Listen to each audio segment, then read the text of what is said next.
әдебиетінде Орта Азиядан аты мәшһүр жазушы кім десе, ойланбастан Шыңғыс Айтматов деп жауап берер едік.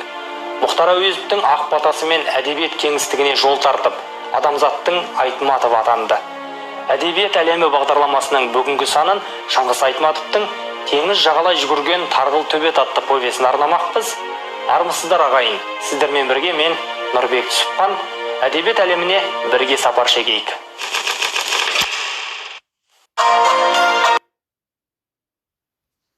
Шыңғыс Айтматов 1928 жылы 12 желтоқсанда Қырғызстанның Талас өңірі Шекер ауылында дүниеге келген.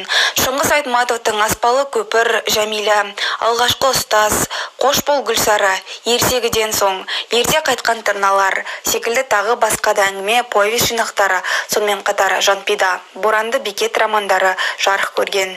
Ресейлік режиссер Андрей Кончаловскийдің пікіріне сүйенсек, Шығыстың шыңғысы адамның мінезін, жан дүниесін жазатын, адам табиғатын түсінуге ұмтылатын дарынды суреткер. Оның шығармаларында жердегі оқиғалар сипатталғанымен оқырман өзге бір әлем кеңістігінде жүргендей күй кешеді. Бұған дәлел ретінде заманымыздың заңғар жазушысының 1986 жылы жарық көріп, күллі адамзатқа ортақ мәселе жайлы жазылған Жанпида романын алуға болады. Бұл романда Айтматовтың дінге деген көзқарасы, ислам және христиан діндері жайлы қатар ой қозғағаны берілген, және ол апиыншылық мәселесінде моральдық тұрғыда көзқарасын білдірген. Жанпиданың кейіпкерлерінің мінез құлқы, түйсік санасы, махаббаты мен сезімдермен бөлісуі, ар азабымен күресуі, Шыңғыс өмір сүрген тұстағы замандастарының көркем әдебиет шығармасындағы бейнесі болып табылады. Жанпида романын оқи отыра сан түрлі ойларды санамызға сіңіреміз. Қасқырлардың өмір сүруі, өмірге деген құштарлығы романнан айқын көрінеді. Қасқырдың өз ұрпағы алдында міндеті мен жауапкершілігі үлкен екендігі сипатталады. Бөлтіріктерін үлкен өмірге баулу барысында жігерлендіру де өте нәзік құбылыс. Қасқырлардың да сезімі бар екендігін роман дәлелдейді. Баласынан айырылған ананың ауыр халі керемет сипатталады. Аң бойында да тұқым сақтау деген тума ұлы сезім бар. Ал адамдар аңдар үшін үлкен жау екендігі белгілі. Адам тарапынан көрген зұлымдық олардың бойына да өзгеше әсер береді. Бөлтіріктерінен айыру, оны тауар ретінде сатып жіберу, аямауды, Аққұртқаның өміріндегі осы өзгерістерді адамдардың өзі алып келді. Романның соңы осы аяулы аналық сезімге ерік берген Аққұртқаның әрекетімен аяқталады. Шыңғыс Айтматовтың философиялық сарындағы туындыларының мифологиялық кейіпкерлері кемелденген әлемнің адамгершілік қасиеттерін бойына сіңірген мінсіз бейнелері іспеттес. Сондықтан ол шығармаларында біздің заманымызда да орын алып жатқан жаппай жаһандану үрдісінің, қоғамдық менталитет пен психологияның деформацияға ұшырауын алдын ала болжап кеткен біртуар тұлға. Белсенді қоғам қайраткері, көпті көрген дана, қаламы алтын классик жазушы, бүгінгі күнде қайталанбас тұлғалардың бірі. Ол көркем шығармалары мен әлеуметтік сыр-назы арқылы қоғамдық санаға жаңа серпін сыйлаған қаламгер философ. Шыңғыс қырғыздың, қазақтың немесе орыстың жазушысы емес, ол адамзаттың Айтматовы, әлемнің данышпаны, болашақ ұрпақтың қамқоршысы. Оның шығармаларымен танысып, мағынасын түсінген оқырман ғана Шыңғыс Айтматовтың өзі айтып өткендей, пенделердің басты мақсаты нағыз саналы адамға айналады. Нағыз адамның бізге жеткен үлгісі Айтматовтың өзі, бүгін де, ертең де, әрқашан.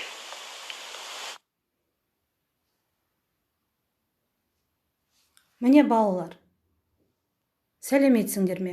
Ұсынылған бейне жазбаны тамашалай отырып, әдебиет әлемінде елеулі орын алған ірі тұлға Шыңғыс Айтматов туралы біршама мағлұмат алды деп ойлаймын.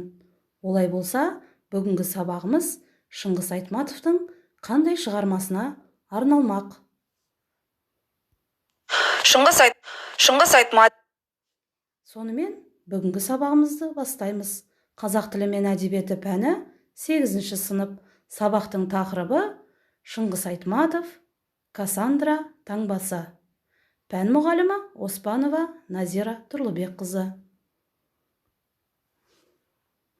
Балалар, Кассандра таңбасы жайлы шығарма қай жылы жазылған? Қандай мақсатта жазылған?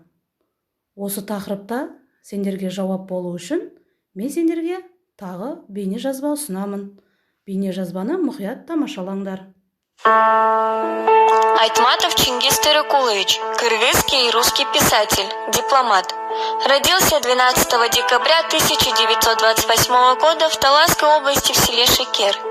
Его отец Терекул Айтматов советский и партийный деятель, а мать Нагима Хамзеевна армейский политработник.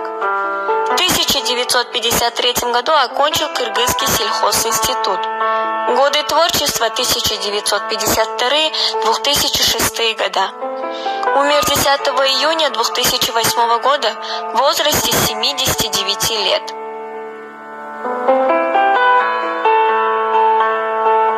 Одно из творчеств Айтматова — роман «Тавро» Кассандры, опубликованное в 1994 году на немецком языке.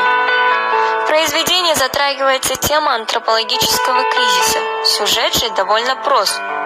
Ученый-генетик, так называемый космический монах Филофей, сообщает миру о своем новом открытии. Он изобрел особый вид лучей, который может изменить будущее.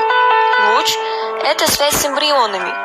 По его словам, нерожденные дети чувствуют свое будущее и с помощью его открытия могут подать сигналы о том, что не хотят рождаться. Этот сигнал, появляющийся на лбу у беременной женщины при облучении, и есть Тавро Кассандры. В письме содержится также призыв ко всему человечеству осознать, что все зло, творимое людьми, причиняет страдания будущему поколению. Казалось бы, мир предупрежден, и человечество получило письмо. Но примут ли люди правильно эту информацию, или же станут против? Чем все закончилось и что произошло с миром, вы можете узнать в самом романе. Эта короткая книга учит нас тому, что все в мире взаимосвязано, а наши поступки влияют на будущее поколение. Міне балалар, Шыңғыс Айтматовтың «Кассандра таңбасы» атты шығармасының қысқаша мазмұны сендерге түсінікті болды деп ойлаймын. Олай болса, сабағымызды ары қарай жалғастырамыз. Бүгінгі сабағымыздың оқу мақсатына назар аударыңдар. Пікірталасқа қатысушылар берілген тақырып бойынша өз пікірлерін сенімді дәлелдеу және қойылған сұрақтарға еркін жауап беру. Бүгінгі сабағымыздың жаңа сөздері. Жаңа сөздерді мұқият қайталаңыздар. Тақуа, благочестивый, бас тартады, отказывается. Таңба, отметка. Құрсақ, живот. Сауалнама, анкета. Әрекет, действие. Дақ, пятно. Жарайсыңдар балалар. Келесі оқулықтарында берілген 67-ші беттегі 3-ші тапсырмаға назар аударыңдар. Мәтінді мұқият оқыңыздар. Қасиеттім. Мен зерттеу жүргіздім. Менің жаңалығым адамзат өміріне әсер етеді. Бұл жаңалықты сіз бағалаңыз. Жатырда жатқан шарана өзі пайда болған алғашқы аптада өз көзқарасын білдіре алады. Ол өзін өмірде не күтіп тұрғанын біле алады. Өзінің қарсылығын білдіру үшін шарана белгі береді. Оның анасының маңдайына кішкентай таңба түседі. Ол белгіні мен Кассандра таңбасы деп атадым. Ал қарсылық белгісін Кассандра шарана деп атадым. Орбитадан жерге сәуле жіберемін. Сәуле анасының құрсағындағы Кассандра шарананың белгісін күшейтеді. Мен шараналарға ғарыштық сауалнама жіберемін. Шарана мынаны айтады. Егер өз еркімде болса, өмірге келмес едім. Мен өмірде өзімді күтіп тұрған қасіретті білемін. Мен өмір сүргім келмейді. Өмірге келуге мәжбүрлемеңіздер. Оны менің анам шешсін. Әрекетті анам таңдасын. Мен Кассандра шаранамын. Кассандра шараналар көп. Бұл апат. Шарана неліктен өмірден бас тартады? Көп елде екі қабат әйелдерге қамқорлық жоқ. Оның баласы ешкімге керек емес. Зұлымдық жасайтын кімдер? Адам өлтіретін қатыгездер қайдан шықты? егер Гитлер мен Сталин алдын ала кім болатынын сезсе, өмірге келер ме еді? Ол кезең енді артта қалды. Кассандра Шарана туралы білгенде қаншама апаттың алдын алар едік. Олардың бірі қанішер болып шығуы мүмкін ғой. Қанішерді өмірге әкелудің қандай қажеті бар? Құдірет бізді апаттан құтқару үшін Кассандра таңбасын жіберді. Балалар, мәтінмен мұқият таныс болсаңыздар, келесі тапсырманы орындаймыз. 67-ші бет, 2-ші тапсырма. Берілген сұрақтарға жауап беріңдер. Мәтін кім туралы? Ол кімге хат жазады? Қалай ойлайсың? Неліктен ол хат сенсациялық хат? Жарайсыңдар, балалар. Келесі тапсырма, 7-ші тапсырма, 69-ші бет. Филофей Тақуаға хат жазыңдар. Оның Кассандра таңбасы туралы идеясын жақтайтыныңды, не жақтамайтыныңды айтыңдар.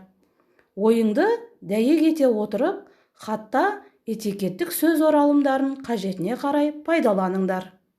Берілген этикеттік оралымдар. Абайлаңыз. Адамзат жойылмасын. Айып етпеңіз. Байқаңыз. Рұқсат етіңіз. Бір өкініштісі, ғафу етіңіз. Кешірім сұраймын. Құрметті. Мен ойлаймын. Себебі. Балалар, мұқият болыңыздар. Іске сәт. Сонымен бүгінгі сабағымды қорытындылаймын. Назар қойып тыңдағандарыңа рахмет. Сау болыңыздар.